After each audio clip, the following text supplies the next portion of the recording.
ஒரு அடர்ந்த வனம் ஒன்றில் ஒரு பெரிய மரம் இருந்தது. அந்த மரத்தில் ஆண் காகமும், பெண் காகமும் ஒரு அழகிய கூடு கட்டி அதில் முட்டையிட்டு வாழ்ந்து வந்தன.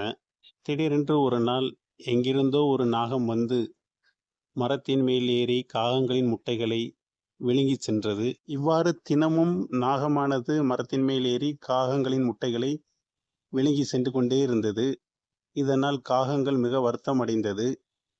காகங்கள் நாகத்தால் ஏற்படக்கூடிய தீங்கைப் பற்றி அக்காட்டில் உள்ள நரி நண்பரிடம் சொன்னது. நரியானது ஆழ்ந்த யோசனைக்குப் பிறகு காகத்திடம், நம்மால் அந்த நாகத்தை ஒன்றும் செய்ய முடியாது. அதற்கு ஒரு யுக்தியை சொல்கிறேன். அதன்படி செய் என்று யோசனை ஒன்றை சொன்னது. அதன்படி பக்கத்தில் இருக்கும் அரண்மனையில் உள்ள அரசகுமாரி குளிக்கும்போது அவளுடைய ஆபரணங்களை கழட்டி வைப்பாள். அதில் ஏதேனும் ஒரு பெரிய ஆபரணத்தை எடுத்து கொண்டு வந்து பலரும் பார்க்கும்படி அந்த நாகத்தின் புற்றில் போட்டுவிடு என்று யுக்தியை சொன்னது. அப்படி போட்டால் என்னவாகும் என்று காகங்கள் நரியிடம் கேட்டது. அதற்கு நரி, முதலில் எடுத்து வந்து போடு, அப்புறம் பாரு என்று சொன்னது.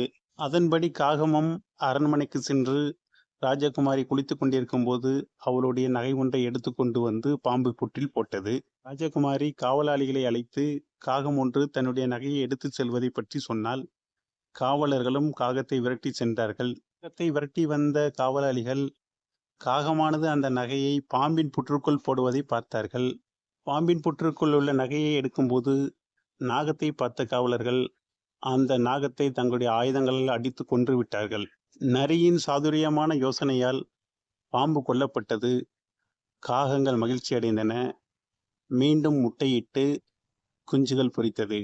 நமக்கு இன்னல் வரும்போது நல்ல யோசனை சொல்லி நம்மை காக்கக்கூடிய நண்பர்கள் இருந்தால் அனைவரும் அதிர்ஷ்டசாலியே.